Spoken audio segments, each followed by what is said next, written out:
On today's episode of the Locked On Louisville podcast, we are going to continue our previewing of the upcoming Louisville versus Florida State matchup by discussing the biggest X factor in this matchup.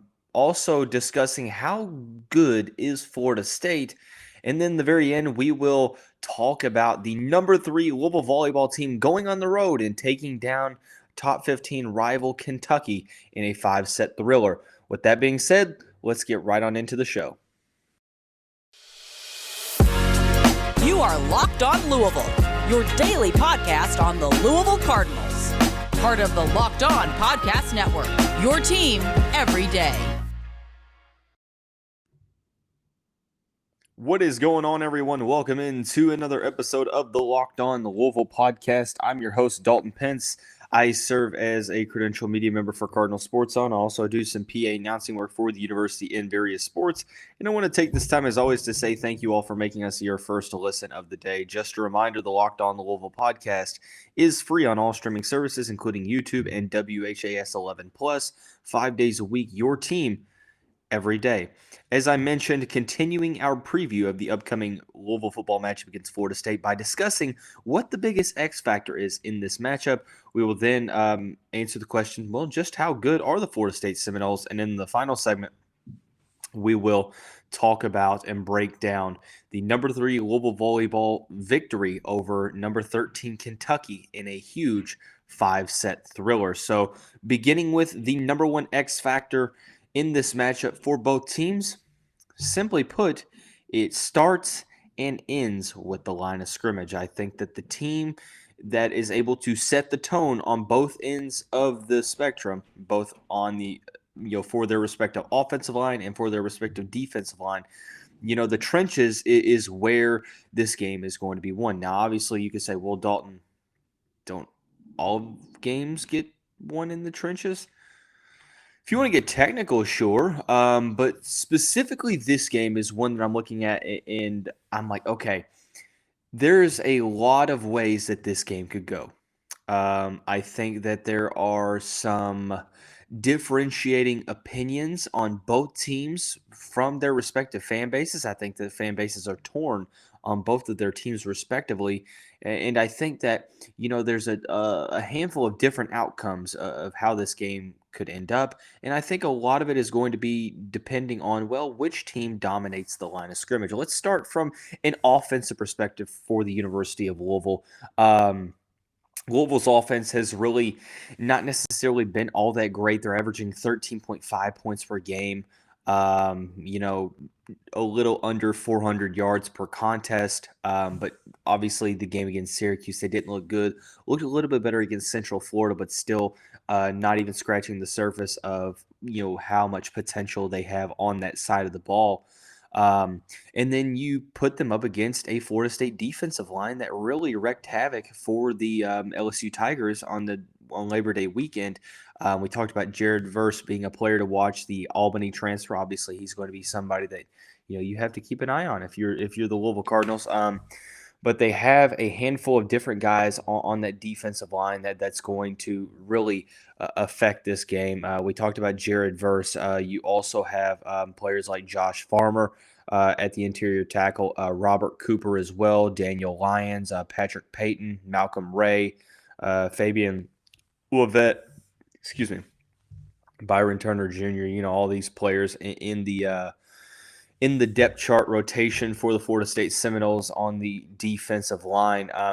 Florida State's defensive line is probably the highlight of their overall defense. Louisville's offensive line coming into the season, that was supposed to be a very, very big asset, a big strength for the team because you had 4 guys returning, and the one player you're replacing in Cole Bentley, Brian Hudson's already taken a good amount of snaps at center, and he started at guard last season. So it's essentially like you brought all 5 starters back. Now, I know you had some injuries and a guy transfer out at the right tackle position, but it's not a depth issue that's been kind of hurting the Cardinals. It's really just kind of been getting outplayed on both in both.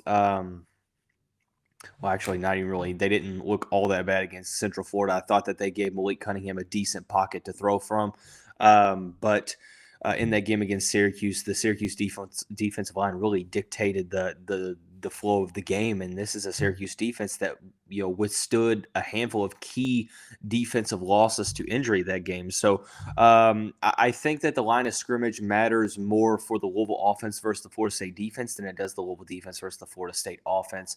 I'll explain why here in a second after I finish previewing this set, situation and set lineup.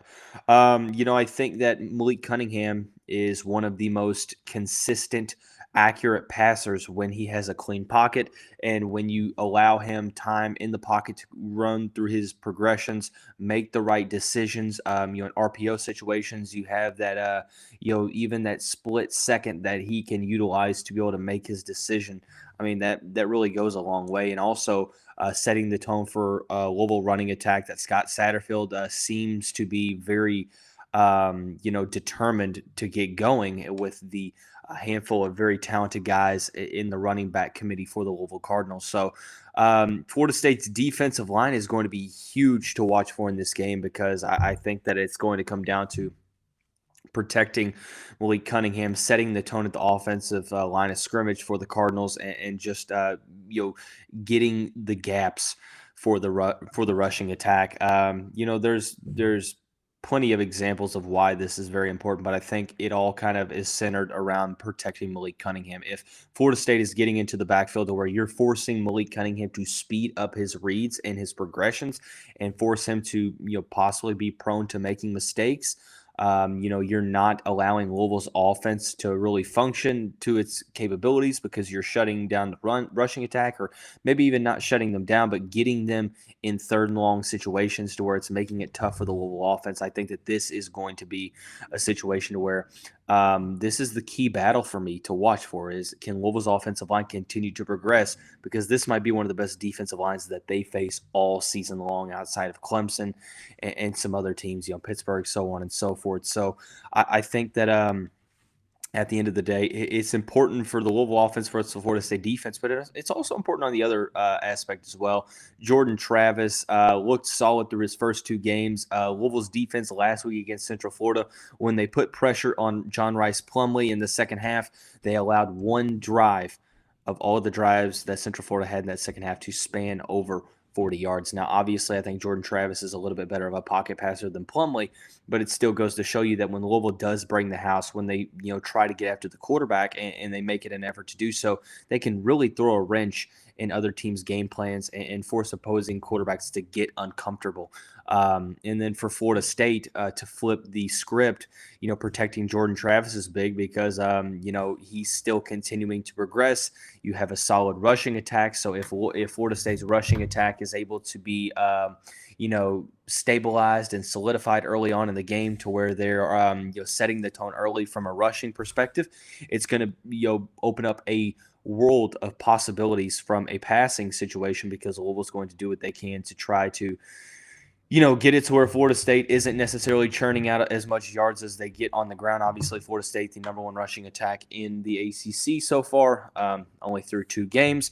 So it is what it is. I do think that, like I said, this is more of a battle between the Louisville offensive line and the Florida State defensive line, but you can't overlook how important this is on the other aspect as well, because I think it offers a continuity style of thinking for the Louisville defense and continuing that momentum from the second half of last week's game and allowing the defense to continue to gain confidence and making it to where Louisville doesn't have to go out and score 30 points to win the game. And because let's face it, the Louisville offense is still working through some struggles, although the fact that they won the game against Central Florida, they scored 20 points and they struggled throughout with mental mistakes, with turnovers, missed field goals, third and long situations, so on and so forth. So I think at the end of the day, the line of scrimmage is the aspect of the game that I'm looking for, where I think that, yes, every single game of football can probably be said to have had a big impact due to whoever does good at the line of scrimmage. Obviously, if you are pressuring another team's quarterback or your team is pressuring another team's quarterback or ball carriers, you're going to be in for a positive result, or even put into a situation where you are in a better place to get that positive result. So, but the line of scrimmage matters more in this game than it did the first two games for Louisville because of the upgraded defensive line that you're going up against. This is the best defensive line that you've gone up against yet, and one of probably the top three that you will go against all season long. And then on the other aspect of things, this is probably the best offense that you faced so far, unless Syracuse is just going to continue to, blow their opponents out, which we will see because they do play Purdue this weekend. But nonetheless, this isn't a show about Purdue or Syracuse. This is about the Louisville Cardinals. So Florida State, I think that you want to get Jordan Travis in situations where he feels uncomfortable, and in third and long situations, make Jordan Travis beat you with his arm, but he's still a very, very solid quarterback. So for the Cardinals, it's all about getting after the quarterback, protecting their quarterback, and the line of scrimmage is what matters most here, in my opinion. So I think that the biggest question that a lot of Louisville fans have, and it's pretty simple, pretty straightforward, is because it really affects how you look at this matchup. Well, you can't really look at that until you answer the question, how good is Florida State? How good are the Florida State Seminoles? We're going to answer that question, or we're at least going to pose some food for thought here in the next segment after we talk about our friends over at BetOnline. BetOnline.net is your number one source for all of your pro and college football betting needs and sports info this season. Find all of the latest football league developments, game matchups, news, and podcasts, including this year's opening week's games. BetOnline is also your continued source for all of your sporting wagering information, including live betting, esports, and scores, the fastest and easiest way to check in on all of your favorite sports and events, including MLB, MMA, boxing, and golf. Head to the website today or use your mobile device to learn more about the trends in action. Bet online, where the game starts. How good are the Florida State Seminoles? Well, Mike Norvell's team coming into this matchup, I should say, 2-0 after defeating Duquesne in week 0, as they call it, of the college football season, and then taking down LSU in the first game of the Brian Kelly era on the Labor Day weekend that Sunday down in New Orleans, which essentially was sort of like a home game for the Tigers. So, there's not much that you can take away from what they've done, from a schedule perspective. They've handled their business, and that's really all. You can't fault them for going 2-0. They beat Duquesne 47-7, and they beat LSU 24-23. This is a game that, hey, the Tigers came back. Florida State had a very real possibility to lose this football game, but LSU, I have to question, year one of Brian Kelly. Predicted middle of the road of the SEC. Roster was depleted when Ed Ogeron left. Kelly had to, overhaul the team as much as he could from the transfer portal. And then obviously it's going to take some time to kind of retool the program and get them in the right headspace and get the locker room to where it needs to be from a mentality standpoint. So I have to question, just how good LSU is, but nonetheless, it's a solid win for Florida State. Rushing the ball was kind of a struggle in this game. They averaged 3.5 yards per attempt, 38 carries, 132 yards. The leading rusher was Trayshawn Ward, 16 for 49. Passing the ball is where I thought that Florida State did well. Jordan Travis was 20 of 33, 260 yards, 7.9 yards per completion, 2 touchdowns to no interceptions.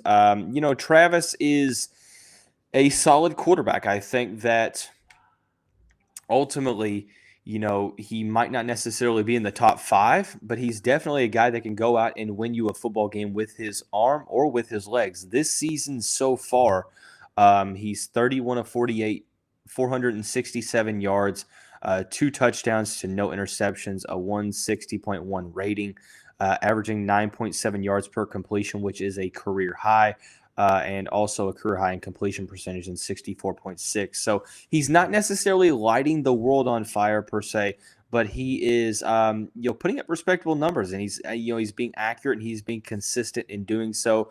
I went on the Locked On Seminoles podcast on Wednesday, and basically discussed, what I thought about this matchup, and based upon the tidbits from the two wonderful co-hosts over there at Locked On Seminoles, they basically said, this is kind of like a situation like Louisville, to where, you have maybe some issues with play calling, but this is a show me year in terms of the results. And, they have the personnel on defense. They have the personnel on offense with the wide receiving core that they brought in. So it's like, why can't Florida State be good? And I think that that's kind of the mantra, or the thing that they keep telling themselves, is that this team still should be solid. They have some solid receivers. Johnny Wilson, Ontario Wilson, Micah Pittman, Kentron Poitier. I'm sorry if I'm saying that wrong. Deuce Spann, so on and so forth. Cameron McDonald is a tight end that will make some plays this season. And then from a rushing perspective, they have 4 guys with at least 50 yards. Trayshawn Ward, Trey Benson, Lawrence Toafili, and Rodney Hill. And then Jordan Travis has 40 yards himself. So, like I mentioned, ACC's number 1 rushing attack so far, the Seminoles, 269 yards per game.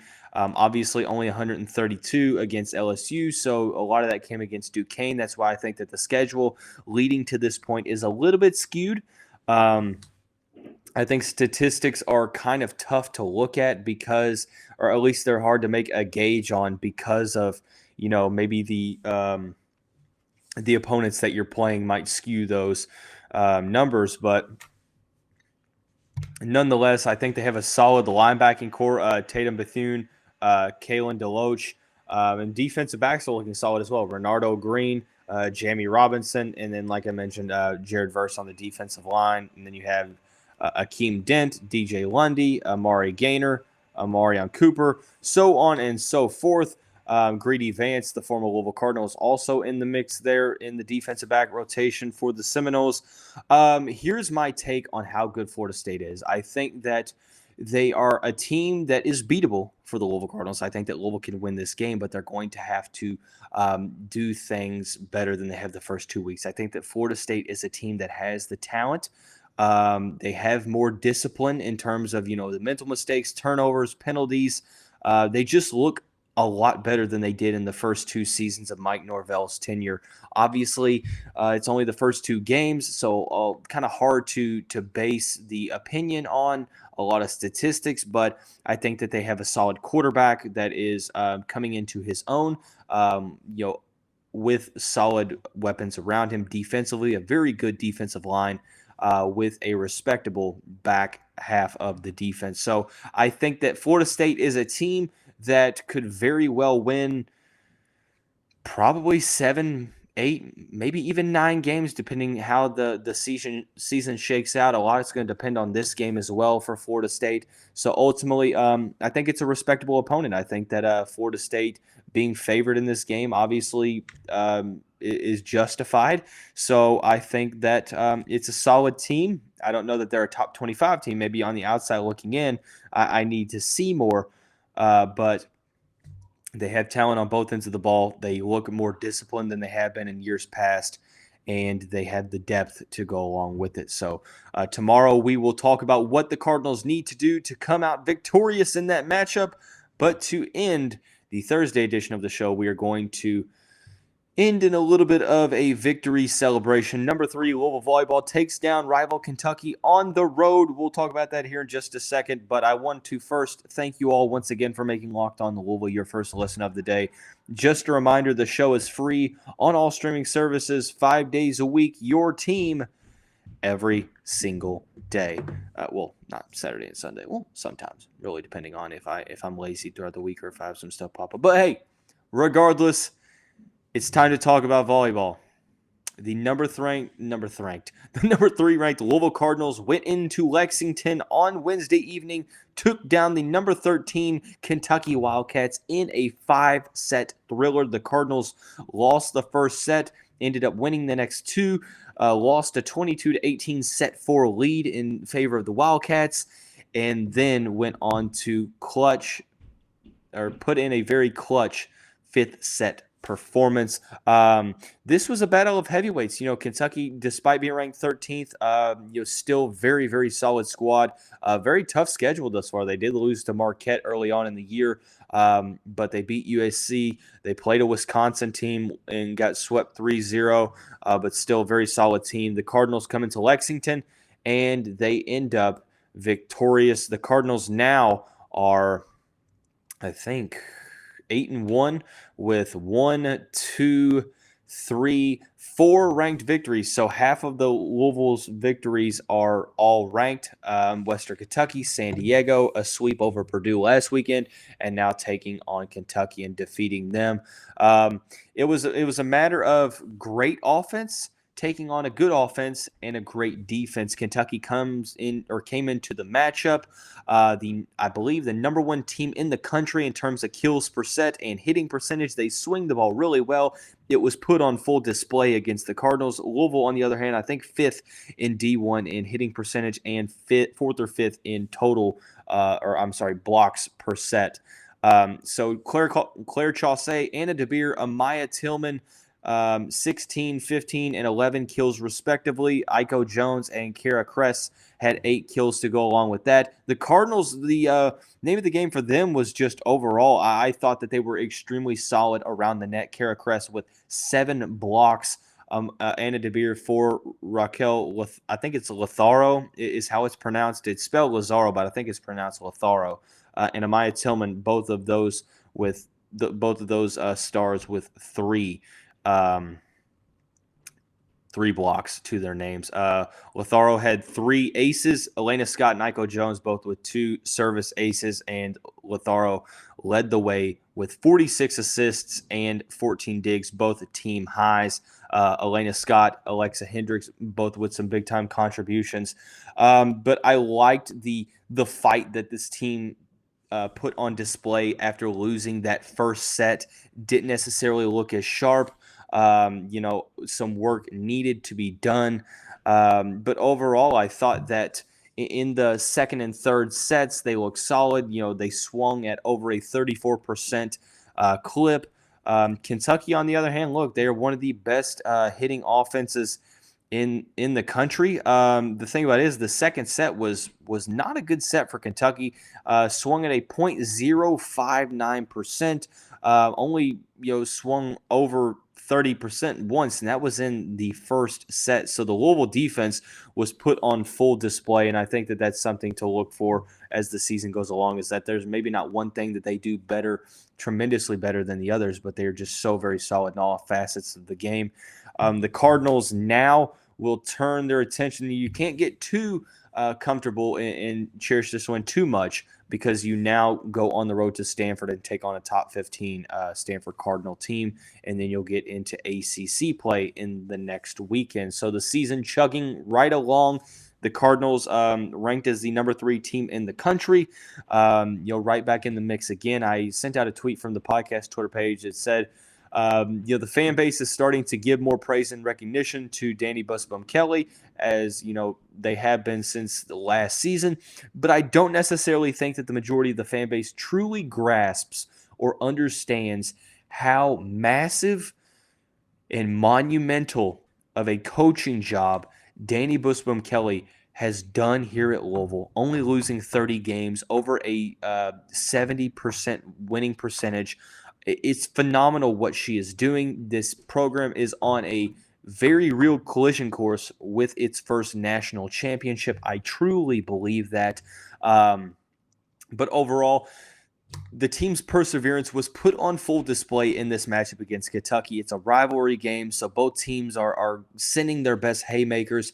It was an electric atmosphere in Lexington, and the Cardinals showed that they not only could battle, the atmosphere, but they also could battle adversity. They went down in that first set, and like we saw last year, time and time again, when they got hit in the mouth, they got right back up and they went at it. And what happened? Well, they lost that first set, and they won the next 2. They arguably should have won that fourth set. They were up 22-18, but Kentucky's offense is something to be reckoned with for sure, and the Cardinals clutched it out in set 5. Some people, it's an embarrassment of riches, and it shows just how spoiled we are as Louisville fans is when they lost that game against Ohio State, which was the first home loss since 2020, first regular season loss since the 2020 season as well. A lot of Louisville fans are like, oh, is this team as good as last year? It's one loss to a top 10 team. Now, granted, they didn't necessarily play their greatest match, put their best foot forward, but look, I don't think it's a contest to see if you can be as good as last year's team because it's a different team. I think that it's being better than you were in the match prior, and you have to have a short-term memory because you're going up against some very, very solid teams, and it's about putting yourself in a good situation and playing good volleyball by the time the tournament rolls around. So and trying to claim an ACC championship because Pittsburgh's right there. Georgia Tech is right there. It's not going to be easy to win the ACC this year. Just because the Cardinals went undefeated last season literally means nothing this year. So it's a matter of the team staying poised, which they're doing so. After that loss against Ohio State, what'd they do? Well, the very next weekend, they swept number 9 Purdue. They swept Lipscomb. The next day, they just beat Kentucky on the road. Now they go to Stanford for an interesting game against a powerhouse team in the Pac-12. So shout out to Dani Busboom Kelly and the Louisville Volleyball team for their clutch victory. Before we get out here, I want to give a quick shout out to the Locked On ACC podcast. No better way to get that conference news than that show hosted by Candace Cooper. So check that out on whatever streaming service you use. But hey, that's going to wrap up this Thursday edition of the show. We are almost to game day. Hang in there. Have fun today. We'll see you right back here on game day